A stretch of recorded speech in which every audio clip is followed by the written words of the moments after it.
श्री शिवाय नमस्तुभ्यम। हर हर महादेव। दोस्तों, आप सभी लोग जानते हैं कि 23 सितंबर 2024 यानी सोमवार के दिन पितृपक्ष की षष्ठी तिथि पड़ रही है। दोस्तों, यह वह सोमवार है जो पितृपक्ष महीने में पड़ने वाला सबसे बड़ा सोमवार षष्ठी तिथि है, क्योंकि यह पितृपक्ष महीने में पड़ रहा है। और आप सभी लोग जानते हैं कि पितृपक्ष का महीना 18 सितंबर से शुरू होकर 2 अक्टूबर तक चलेगा। गुरुजी ने कहा कि इस पितृपक्ष महीने का अपना एक अलग महत्व होता है। महीने में आपके पितृ इस धरती पर आते हैं और अगर हम उनको प्रसन्न करने के लिए कोई भी उपाय करते हैं तो वह आपसे प्रसन्न हो जाते हैं। तो दोस्तों, इस सोमवार षष्ठी तिथि के दिन आपको यह उपाय अवश्य ही करना चाहिए। और दोस्तों, आप सभी लोग जानते हो सोमवार षष्ठी तिथि का अगर सबसे बड़ा कोई उपाय है तो वह 7 चने की दाल वाला उपाय है। तो दोस्तों, इस सोमवार षष्ठी तिथि के दिन आप लोगों को इस 7 चने की दाल वाला उपाय को जरूर है। बहुत सारे लोग होंगे जिन लोगों ने इस उपाय को ना किया हो, मतलब पूरा साल निकल गया उन्होंने किसी भी दिन इस 7 चने की दाल वाला उपाय को ना किया हो। पर दोस्तों, आपके पास एक आखिरी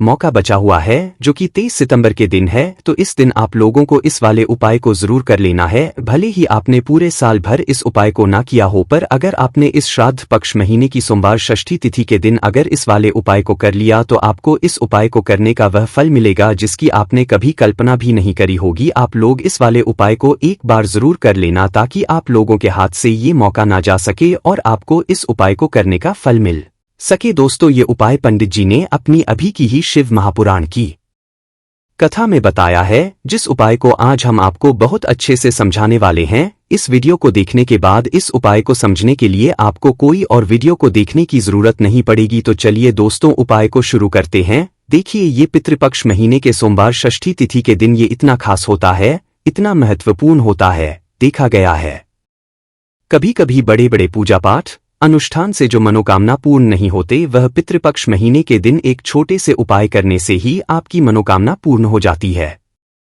और बहुत सारे लोगों ने इस उपाय को किया भी है और उनको इस उपाय को करने का फल भी जरूर मिला है। अगर आप लोग भी इस उपाय को करना चाहते हैं तो आप इस उपाय अच्छे से समझ लेना, सुन लेना, उसके बाद करना। आपको इस उपाय का फल जरूर मिलेगा। और इस उपाय को कर लेने से आपके घर में चाहे किसी भी प्रकार की दुख और समस्या क्यों ना चल रही हो, आपको उसका कारण भी नहीं पता है कि भाई ये समस्या किस कारण से चल रही है। उसका कुछ भी कारण हो सकता है, जैसे पितृदोष हो सकता है या किसी भी तरह का मंगल दोष भी हो सकता है। तो इस दिन आप लोगों को 7 चने की दाल वाला उपाय कर लेना है। ये एक ऐसा है जिस उपाय को अगर किसी विशेष दिन पर किया जाए तो भाई उस विशेष दिन का जो है वह तो हमें मिलता ही मिलता है, पर हमने उस दिन पर इस 7 चने की दाल वाला उपाय को किया है तो हमें उससे भी बड़ा फल मिलता है और फल बहुत जल्दी मिलता है, क्योंकि आप इस उपाय को बहुत ही बड़े और विशेष दिन पर कर रहे हो। तो चलिए अब उपाय के बारे में बात करते हैं, लेकिन उससे पहले आप लोगों को यह जानना आवश्यक है कि आखिर यह उपाय किस समय करना है, किसको है और कैसे करना है। तो चलिए हम आगे आपको वीडियो में एक एक करके बता देते हैं। लेकिन उससे पहले अगर आप लोग हमारे चैनल पर नए हैं तो हमारे चैनल को सब्सक्राइब कर लेना और इस वीडियो को लाइक करके कमेंट बॉक्स में श्री शिवाय नमस्तुभ्यम ओम नम शिवाय जरूर टाइप कर देना। तो दोस्तों, इस 7 चने की दाल वाला उपाय को हमें इस सोमवार षष्ठी तिथि के दिन कैसे करना है, किसको करना है, किस समय करना है और कहां पर करना है, ये सारे सवालों के जवाब आपको इस वीडियो में मिल जाएंगे। और जो यह वीडियो गा भाई उसको 7 चने की दाल वाला उपाय जरूर करना चाहिए, क्योंकि इस दिन चने की दाल का भी बहुत ही बड़ा और विशेष महत्व होता है। और जब बात आ जाए 7 चने की दाल वाला उपाय की तो यह सोने पे सुहागा वाली बात हो जाती है और यह एक बहुत ही बड़ा उपाय हो जाता है इस सोमवार षष्ठी तिथि का। तो अब दोस्तों, इस 7 चने की दाल वाला उपाय को आखिर करना किसको है, सबसे पहले हम लोग वह बात जान लेते हैं। तो देखो, घर की जो बड़ी माताएं बहनें होती हैं, उन माताओं बहनों में से कोई भी एक बड़ी माता बहन इस वाले उपाय को कर सकती है। और दोस्तों, अगर आप चाहें तो अपने घर में से सभी सदस्यों को भी इस उपाय को करवा सकते हैं। अगर किसी व्यक्ति की खुद की कोई मनोकामना है, खुद की कोई दुख और परेशानी है जो कि वह अपने लिए ही करना चाहता है, इस वाले उपाय को तो वह खुद अपने लिए भी कर सकता है। बाकी अगर कोई घर में से ऐसा है जो कि अपने पूरे घर परिवार की सुख और शांति के लिए यह वाला उपाय करना चाहता है, तो भाई वह भी कर है, उसमें भी कोई दिक्कत वाली बात नहीं है। कहने का मतलब ये है कि इस उपाय को हर एक सदस्य भी कर सकता है और पूरे घर परिवार के सदस्य के लिए घर की बड़ी माताओं बहनों में से कोई एक माता बहन भी कर सकती है। माता एवं बहनें अगर घर में उपस्थित ना हो या वह यह वाला उपाय ना कर पा रही हो तो फिर घर का कोई बड़ा सदस्य भी इस 7 चने की दाल वाला उपाय को कर सकता है। चाहे फिर वह पुरुष ही क्यों ना हो, उसमें कोई भी दिक्कत वाली बात नहीं है। उसके बाद में दोस्तों जो अगला प्रश्न लेकर आता है वह यह आता है इस उपाय को लेकर कि आखिर इस उपाय को हमें किस समय करना है, सुबह के समय करना है कि शाम के समय करना है। तो देखो, इस वाले उपाय को आप लोग सुबह के समय भी कर सकते हो और शाम के समय प्रदोष काल में भी कर सकते हो। अब अगर आप पूछो कि भाई साहब सबसे उत्तम समय कौन सा रहेगा इस 7 चने की दाल वाला उपाय को करने का, तो हम आपसे बस यही कहेंगे कि इस उपाय को आप सुबह के समय तो ज्यादा बेहतर होगा। बाकी अगर शाम के समय भी करेंगे तो भी अच्छा होगा, उसमें कोई भी दिक्कत वाली बात नहीं है। तो अब दोस्तों जो अगली सबसे बड़ी और महत्वपूर्ण बात आती है वह यह आती है कि सुबह अगर हम उपाय को करेंगे तो हमें कितने बजे से ले कितने बजे तक के बीच में करना है, और शाम के समय प्रदोष काल में करेंगे तो हमें कितने बजे से लेकर कितने बजे के बीच में करना है। तो देखो, सुबह जितनी जल्दी हो सके आप उपाय को करने की करना। बाकी अगर किसी कारणवश लेट भी हो जाओ, थोड़ी देर भी हो जाए, तो 10 या 11 बजे तक भी आप उपाय कर लेना, पर 12 बजे से ज्यादा देरी ना हो, ठीक है, इस बात का ध्यान रखना। उसके बाद में दोस्तों अगर शाम के समय प्रदोष काल की बात करें, प्रदोष काल का जो समय होता है वह शाम के 6 बजे से शुरू हो जाता है। मतलब शाम के 6 बजे से लेकर 7 बजे के बीच का जो समय होता है ये समय प्रदोष काल का समय होता है। इस उपाय को 7 या 8 बजे के बीच में भी कर सकते हो, मतलब शाम के 6 बजे से रात 8 बजे के बीच में आप कभी भी इस वाले उपाय को कर सकते हो, उसमें कोई भी दिक्कत वाली बात नहीं है। किसी कारणवश ना कर पाओ तो थोड़ा देरी से भी कर सकते हो, आपको उपाय का फल जरूर मिलेगा। तो चलिए दोस्तों जान लेते हैं गुरुदेव द्वारा बताए गए चने की दाल के इस विशेष उपाय के बारे में। दोस्तों आप सभी सोमवार का दिन समर्पित होता है भगवान महादेव को, यानी कि भगवान पार्वती को सोमवार का दिन समर्पित होता है। और जब भी हम शिवलिंग के ऊपर कोई भी उपाय करते हैं तो इससे हमें एक साथ भगवान महादेव की और पार्वती की कृपा प्राप्त हो जाती है। तो दोस्तों इस वीडियो में हम पूज्य गुरुजी द्वारा बताए गए कुछ बहुत ही खास और अचूक उपायों के बारे में जानने वाले हैं।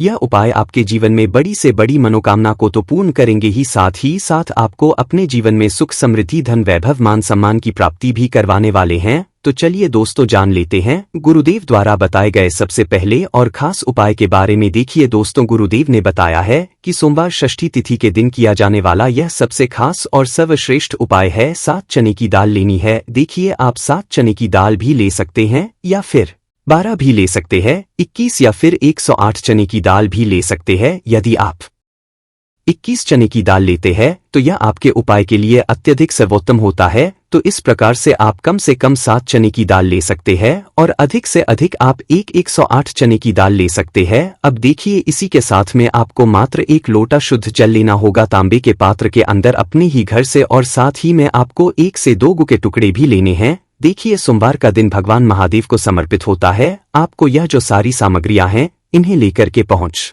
जाना है भगवान शिव के मंदिर में। इस उपाय को आप सुबह से लेकर के शाम तक किसी भी समय में कर सकते हैं, लेकिन यदि आप शाम के समय इस उपाय को करते हैं तो यह उपाय आपके लिए और अधिक सर्वोत्तम होता है। तो यदि आपको प्रदोष काल के समय में समय मिल जाता है तो फिर आप प्रदोष काल में भी कर सकते हैं या फिर आप पूरे ही दिन में किसी भी समय इस उपाय को कर सकते हैं। देखिए शिव मंदिर पहुंचने के बाद सबसे पहले तो आपको दक्षिण दिशा में बैठ जाना है, उत्तर दिशा की तरफ आपको अपना मुख कर लेना है। लेकिन यदि शिवालय में भीड़ शिव मंदिर में भीड़ है तो फिर आप किसी भी दिशा में बैठकर इस उपाय को कर सकते हैं। तो देखिए सबसे पहले आपके पास जो गुड़ के टुकड़े हैं, जो आप गुड़ के टुकड़े लेकर के आए थे, उन्हें आपको शिवलिंग के सामने ही जो आपके 1 लोटा जल है उस पात्र में आपको ये गुड़ के टुकड़े डाल देना है। इसी के साथ में आप जो चने की दाल लेकर के आए थे, चाहे आप 7 चने की दाल लेकर के आए हैं, 11, 21 जितने भी आप चने की दाल लेकर के आए हैं, इस चने की दाल के ऊपर आपको जो आपके पास गुड़ वाला जल आपने तैयार किया है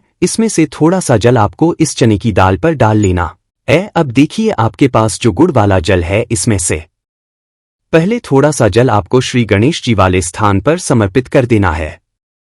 श्री शिवाय नमस्तुभ्यम। इस मंत्र का जाप करते हुए फिर थोड़ा सा जल आपको श्री कार्तिकी जी वाले स्थान पर समर्पित करना है। श्री शिवाय नमस्तुभ्यम इस मंत्र का जाप करते हुए फिर थोड़ा सा जल आपको माता अशोक सुंदरी वाले स्थान पर भी समर्पित करना है। श्री शिवाय नमस्तुभ्यम इस मंत्र का जाप करते हुए फिर थोड़ा सा जल आपको माता पार्वती के हस्त कमल पर समर्पित करना है और आपको श्री शिवाय नमस्तुभ्यम इस मंत्र का जाप कर लेना है। अब देखिए दोस्तों, आपके पास जो थोड़ा सा जल और शेष बचेगा, इसमें से आपको केवल थोड़ा सा जल शिवलिंग पर अर्पित कर देना है और अंत में आपको उस पात्र में थोड़ा सा जल और शेष बचाना है। पूरा जल आपको शिवलिंग पर अर्पित नहीं करना है, अंत में आपको थोड़ा सा जल और शेष बचाना है। अब देखिए, आप जितनी भी चने की दाल लेकर के आए हैं, अगर आप 7 चने की दाल लेकर के आए हैं तो आपको 7 बार श्री शिवाय नमस्तुभ्यम इस मंत्र का स्मरण कर लें। यदि आप 11 चने दाल लेकर के आए हैं तो फिर आपको 11 बार इस मंत्र का जाप करना है। जितनी भी चने की दाल लेकर के आए हैं उतनी बार आपको श्री शिवाय नमस्तुभ्यम इस मंत्र का जाप करना है और फिर आपको यह जो चने की दाल है इसे शिवलिंग के ऊपर ही समर्पित कर देनी है। लेकिन आपको यह चने की दाल बृहस्पति शवर महादेव का स्मरण करते हुए ही शिवलिंग पर अर्पित कर देनी है और आपको अपनी मनोकामना को भी बोल देनी है। आपकी जो भी मनोकामना है, चाहे वह धन को लेकर हो, नौकरी से संबंधित हो, विवाह से संबंधित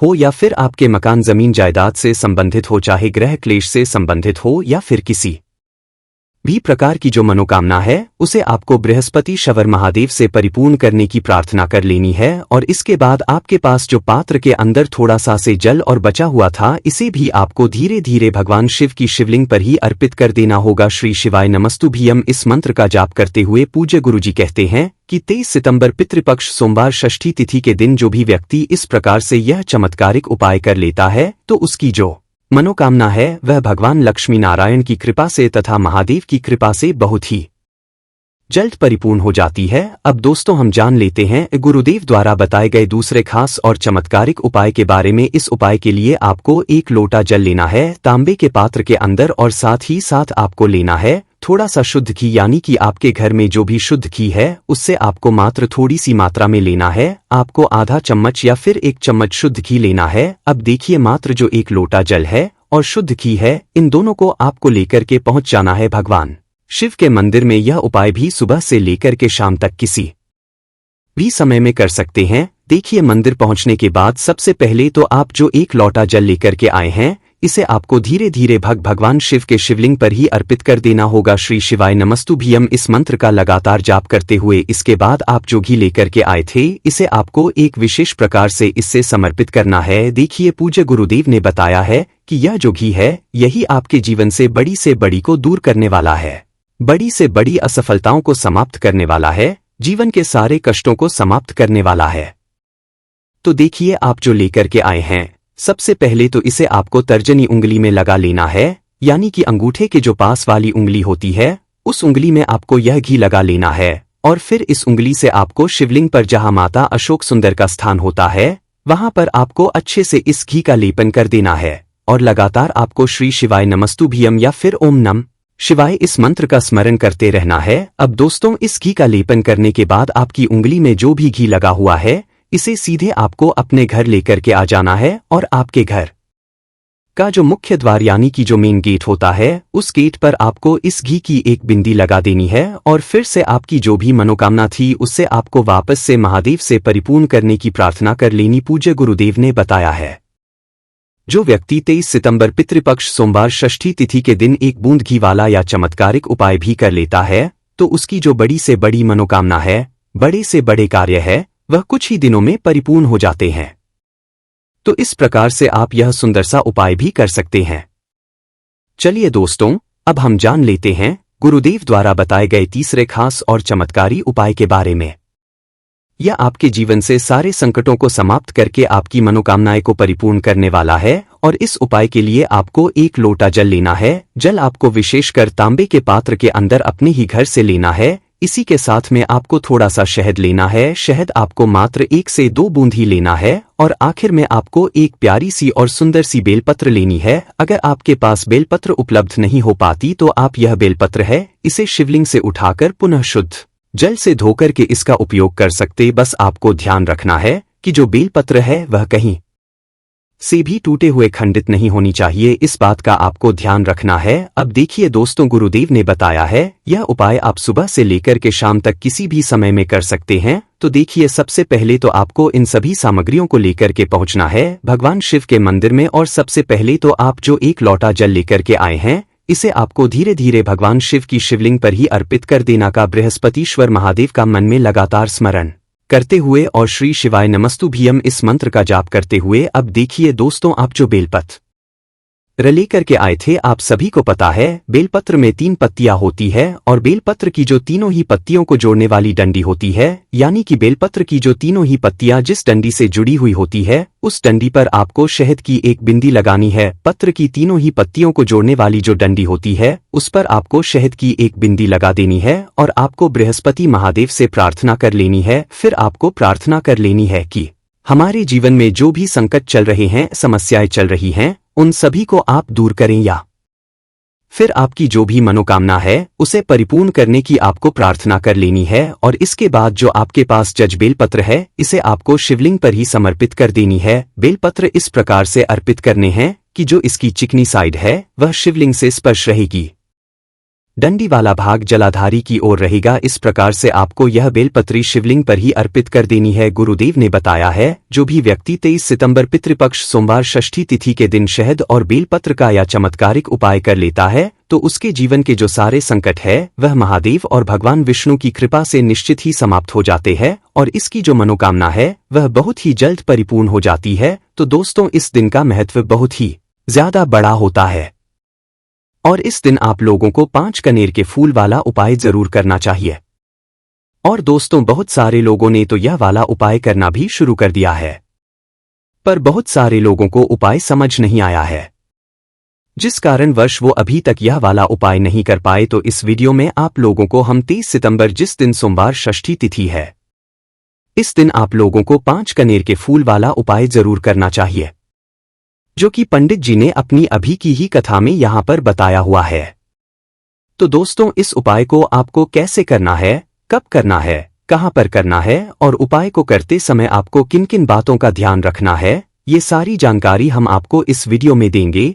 तो चलिए दोस्तों, उपाय को शुरू करते। देखिए, यह दिन इतना खास होता है, इतना महत्वपूर्ण होता है। देखा गया है कभी कभी बड़े बड़े पूजा पाठ अनुष्ठान से जो मनोकामना पूर्ण नहीं होती है वह सोमवार के दिन एक छोटे से उपाय करने से ही आपकी मनोकामना पूर्ण हो जाती है।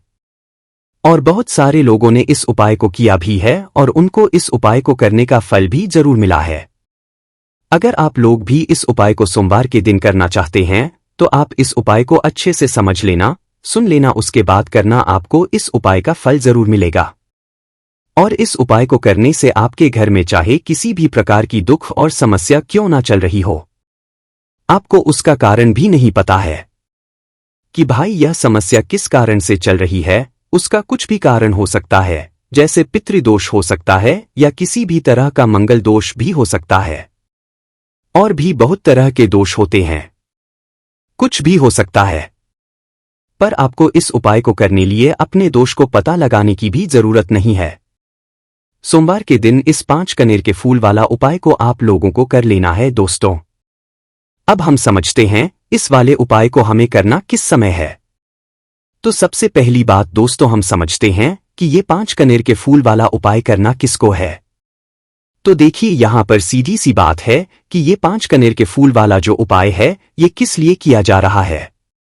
ये मनोकामना को पूर्ण करने के लिए किया रहा है, या आपके जीवन में जो दुख और परेशानियां हैं उनको दूर करने के लिए किया जा रहा है, या आपका कोई बड़ा काम है जो कि नहीं हो पा रहा है, आप उसके लिए इस उपाय को कर सकते हो। तो सीधी सी बात यह है कि आप अपनी किसी भी प्रकार की मनोकामना के लिए इस वाले उपाय को कर सकते हो। तो यह उपाय वह व्यक्ति कर सकता है जिस व्यक्ति को अपनी किसी भी प्रकार की मनोकामना भगवान शिव जी से पूर्ण करवानी हो। और अगर कोई भी माताएं बहन जो है अपने घर की सुख और शांति के लिए, घर में धन समृद्धि को बढ़ाने के लिए वाला उपाय करना चाहती है, तो घर की जो बड़ी माताएं बहनें होंगी वह इस 5 कलर के फूल वाले उपाय को विशेष रूप से करें, क्योंकि माताएं बहनें घर की लक्ष्मी होती है। और जब घर की लक्ष्मी कोई विशेष उपाय करती है तो उसका फल ही बहुत जल्दी मिल जाता है और बहुत बड़ा होकर मिलता है। अन्यथा इस उपाय को कोई भी व्यक्ति कर सकता, चाहे वो बड़ा हो, चाहे वो छोटा हो, चाहे वो बच्चा हो। जिस व्यक्ति को ये 5 कनेर के फूल वाला उपाय समझ आ गया, वह व्यक्ति इस 5 कनेर के फूल वाले उपाय को सोमवार षष्ठी तिथि के दिन जरूर करे, क्योंकि उसको इस उपाय को फल बहुत ही जल्दी मिल जाएगा। क्योंकि सोमवार षष्ठी तिथि के दिन भगवान शिव जी बहुत आसानी से प्रसन्न हो जाते हैं। तो आइए अब हम समझते हैं कि इस 5 कनेर के फूल वाले उपाय को आपको करना कैसे है, और इस उपाय करने का जो समय है वो क्या है। तो देखिए, इस सोमवार षष्ठी तिथि के दिन किए जाने वाले ये 5 कनेर के फूल वाला जो उपाय है, यह मुख्य रूप से सुबह के समय होगा। किस समय होगा? सुबह के समय होगा। आपको कोशिश यही करनी है कि सुबह के समय हम इस 5 कनेर के फूल वाला उपाय को कर लें। पर किसी कारणवश अगर आप सुबह इस उपाय को ना कर पाओ, आपको कहीं काम से जाना हो या किसी और काम की वजह से आप उपाय को ना कर पाओ, तो आप पास फिर दूसरा मौका रहेगा, जो कि शाम के समय का रहेगा, प्रदोष काल का रहेगा। अब भाई, प्रदोष काल का समय भी एक बहुत ही लोगों के मन में प्रश्न बन जाता है कि भाई यह समय होता कब है, कितने बजे से लेकर कितने बजे यह समय होता है, ताकि हमें उपाय के लिए जो है करने का समय पता लग जाए। तो हम आपको बता दें, प्रदोष काल का जो एक समय होता है, शाम का समय, वो होता है शाम के 6 बजे से लेकर शाम के 7 बजे के बीच का। इसके बीच में आप उपाय को करेंगे तो आपको उस उपाय का जरूर फल मिलेगा। तो शाम के 6 बजे से लेकर शाम के 7 बजे के बीच में आप लोग इस 5 कनेर की फूल वाले उपाय को कर सकते हो। तो भैया, बहुत सारे लोग यहाँ पर ये प्रश्न भी जरूर करेंगे कि भाई हम तो नौकरी पे जाते हैं, हम अपनी ड्यूटी पे जाते हैं और आने में हमें देर हो जाती है, तो उस जगह पर हमें क्या करना चाहिए। तो देखिए, उन लोगों को भी टेंशन लेने की जरूरत नहीं है। अगर आप लोग इस उपाय को शाम के प्रदोष काल में कर रहे हैं, और अगर आप आने में देरी भी हो जाती है, आपको आने में 7 बजे तक आप नहीं पहुंच पाते हो, तो भाई आप 7 या रात 8 बजे तक भी अगर उपाय को करोगे तो भी चल जाएगा। और अगर इससे भी थोड़ा देर हो जाती तो भी आप उपाय को कर सकते हो, क्योंकि सोमवार षष्ठी तिथि का दिन है। यह दिन बहुत ही कम आता है पूरे साल भर में, इसीलिए जब आपको मौका मिल जाए, जब आप इस उपाय को जरूर कर लेना। कोई भी उपाय हो, आप कभी भी कर सकते हो सोमवार तिथि के दिन। बस कोशिश करना कि समय के थोड़ा अंतर्गत ही कर लो। पर किसी कारणवश अगर ना कर पाओ तो फिर आप थोड़ा देरी से भी कर सकते हो। आपको उपाय का फल जरूर मिलेगा, क्योंकि भगवान शिव विजन बहुत ज्यादा प्रसन्न होते हैं सभी भक्तगणों से जो उनको प्रसन्न करते हैं। तो अब हम यहां पर समझते हैं कि आपको उपाय कैसे करना है। सबसे पहली चीज दोस्तों, ये जो उपाय है, ये 5 कनेर के फूल वाला उपाय है। तो सी बात है, इस उपाय में हमें 5 कनेर के फूल तो लेने ही लेने पड़ेंगे। अब यहां पर एक सबसे बड़ी गलती होती है जो कि आप उपाय में करते हो और आपको पता भी नहीं लगता है, जो कि हम आपको बताते हैं। देखिए, जो आप 5 कनेर के फूल लेकर आओगे, सबसे पहले तो कनेर का फूल आप लोगों को पता होगा कि कैसा होता है। हम आपको जब भी बता देते हैं, कनेर के फूल वो होते हैं जो कि पीले कलर के होते हैं, लंबे लंबे से होते हैं। आप लोगों ने भी होंगे, आप लोगों ने जो थंबनेल में फूल देखा हुआ था, वही कनेर का फूल होता है। तो आप लोगों को वैसे ही 5 कनेर के फूल लेकर आने हैं।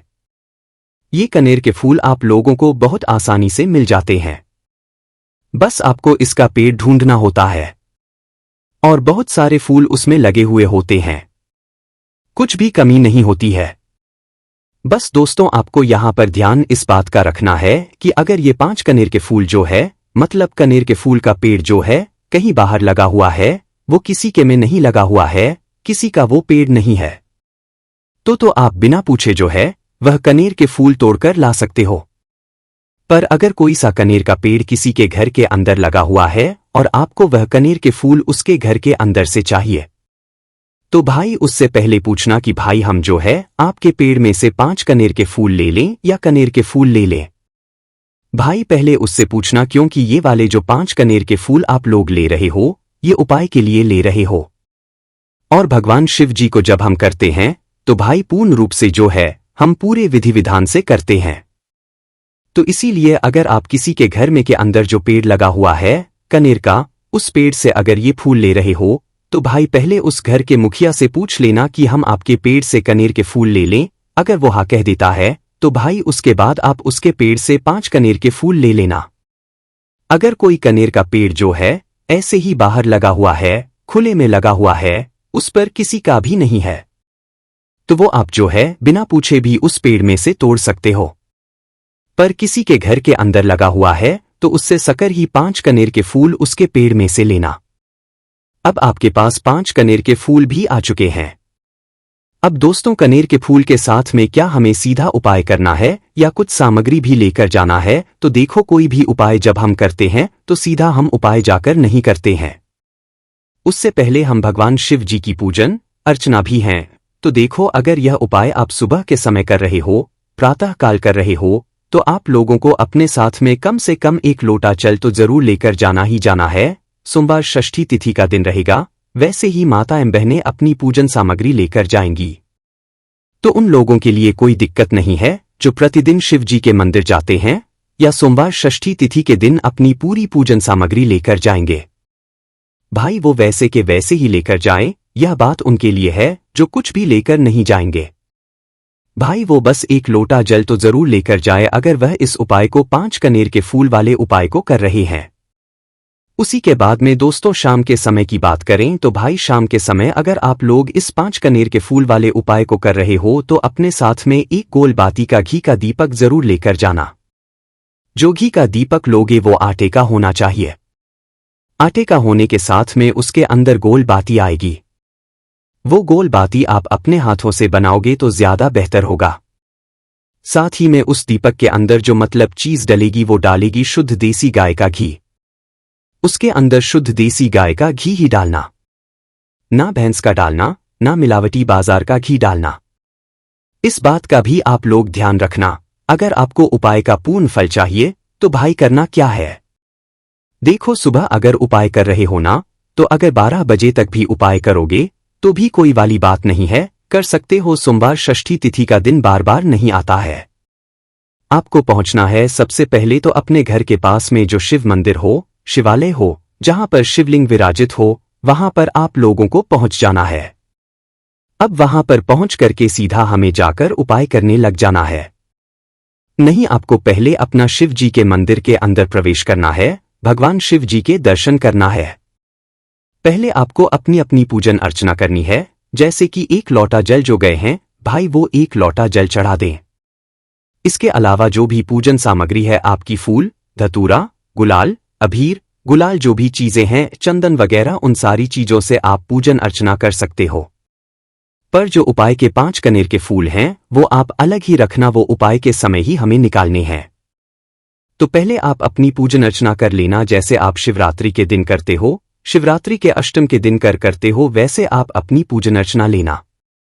इसी तरीके से शाम के समय है, शाम के समय जब आप अपने घर के पास में जो शिव मंदिर हो वहां पर पहुंचोगे तो पहुंचने के बाद आप पहले अपना वह घी का दीपक जलाना। अब घी का दीपक जलाने में भी इस बात का ध्यान रखना, इस घी के दीपक को आपको अपने घर से जलाकर नहीं लेकर जाना है और मंदिर में जाकर भी जलाना है, और मंदिर में जाकर जलाओगे तो उसे अपनी माचिस से ही जलाना है। अपने घर से इस दीपक को जलाने के लिए अपनी लेकर आना। अगर आपने मंदिर में किसी और की माचिस ले ली इस दीपक को जलाने के लिए, अगर आप शाम के समय इस वाले उपाय को कर रहे हो तो भाई इस उपाय को करने का फल जो है उस व्यक्ति को भी मिल जाएगा जिस व्यक्ति की आपने माचिस ली होगी। इसीलिए आप अपने घर से अपनी ही माचिस लेकर जाए। उसके बाद में दोस्तों, आप लोगों को एक बात का और ध्यान रखना है कि जब आप उस दीपक को जला दो, जलाने के बाद उस दीपक से आप चाहो तो आरती भी उतार सकते हो, कोई दिक्कत वाली बात नहीं है। आप उस दीपक को भगवान शिव जी के इतने पास मत रखना कि भगवान शिव जी को आंच लगी, थोड़ी दूरी बनाकर ही जो है आप उस दीपक को जो है भगवान शिव जी के शिवलिंग के पास में रखना, क्योंकि अभी हम जो है भगवान शिव जी को प्रसन्न करने वाले हैं, तो इसलिए जो है भगवान शिव जी को आंच ना लगे, इतनी दूरी बनाकर आप उस दीपक को रख दीजिएगा। जैसे ही आपकी पूजन अर्चना हो जाती है, आप जल चढ़ा देते हैं, सुबह के गए तो जल चढ़ा देते हैं, पूजन अर्चना हो जाती है, फिर आप उसके बाद में भगवान शिव जी की शिवलिंग के पास में कहीं पर भी बैठ जाइए, सामने बैठ जाइए या आसपास बैठ जाइए। उसी तरीके से शाम के समय है, दीपक जैसे ही लग जाए तो भाई आप अपना उपाय को यहाँ पर कर सकते हैं, और उपाय को करने से पहले आप अपने वह 5 कनेर के फूल निकाल लीजिए, क्योंकि अब हम यहाँ पर उपाय को करने वाले हैं। उपाय को करने के लिए आप शिवलिंग के सामने भी बैठ सकते हैं, पास भी बैठ सकते हैं। कोई दिक्कत वाली बात नहीं है। अब हमारे पास 5 कनेर के फूल हैं, तो सीधी सी बात है कि इन 5 कनेर के फूलों को हमें 5 अलग अलग जगहों पर यहां पर चढ़ाने हैं। अब वो 5 अलग अलग जगह कौन सी हैं वो हम आपको बताते हैं। देखिए 5 अपने कनेर के फूल आप अपने सामने निकाल कर रख लीजिए। अब 5 कनेर के फूल में से सबसे पहला वाला कनेर का फूल आप लोग उठाइए और पहले वाले कनेर के आपको कहां पर चढ़ाना है वो आपको चढ़ाना है भगवान शिव जी के शिवलिंग के ऊपर जो गणेश जी वाला स्थान होता है वहां पर। अब भगवान शिव जी के शिवलिंग के ऊपर गणेश जी वाला स्थान कहां पर होता है? भगवान शिव जी की शिवलिंग होती है, शिवलिंग की जलाधारी होती है। जलाधारी का जो राइट हैंड साइड होगा, मतलब शिवलिंग की तरफ से खड़े होकर देखना कि भगवान शिव जी का सीधा हाथ कौन सा है, राइट हैंड साइड कौन सा है। उस राइट हैंड साइड पर आपको ये पहले कनेर का फूल समर्पित करना है और जो फूल का खिला हुआ भाग होगा ना वो शिवलिंग की तरफ करके ही आप लोग जो है इस पहले नंबर के फूल को भगवान गणेश जी वाले स्थान पर समर्पित करना, जलाधारी के राइट हैंड साइड पर। अब दोस्तों निकाल लेना अपना दूसरे नंबर का कनेर का फूल। अब दूसरे नंबर के कनेर के फूल को आपको कहां पर समर्पित करना है या आपको समर्पित करना है?